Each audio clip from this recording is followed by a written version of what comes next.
கொண்டடி போனை. எப்ப பார்த்தாலும் இந்த போனை பார்த்துக்கிட்டே வீட்டுல ஒரு வேலையும் செய்யற இல்ல. வந்து மாச கணக்கு ஆகுது. ஏதாவது சின்ன சின்ன வேலை கூட பார்க்க கூடாது? பார்க்க கூடாதுன்னு நீங்களே சொன்னதுக்கு அப்புறம் நான் எப்படி அண்ணி பாப்பேன்? அன்னைக்குன்னு மரியாதை இருக்குல்ல, அப்ப நீங்க சொல்ற எல்லாத்தையும் நான் கேட்கணும்ல நீ. ஏ உன்ட்டெல்லாம் மனுஷி பேசுவாளா? சி போடிட்டு. ஏன் அண்ணி கோவப்படுறீங்க? என்கிட்டலாம் கோவப்பட்டீங்கன்னா 5 பைசாக்கு பிரயோஜனம் இல்ல நீ. அது உண்மைதான். உன்கிட்ட கோவப்பட்டா மட்டும் இல்ல, நீயே 5 பைசாக்கு கூட பிரயோஜனம் இல்ல. வேஸ்ட் தண்டம்.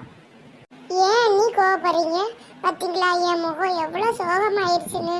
இதுவே உங்க பிள்ளையா இருந்தா அப்படி திட்டுவீங்களா? அப்ப சும்மா நாளும் பேச்சுக்கிட்டே நீ சொல்றீங்க உங்க பொண்ணு மாதிரி உங்க பொண்ணு மாதிரின்னு.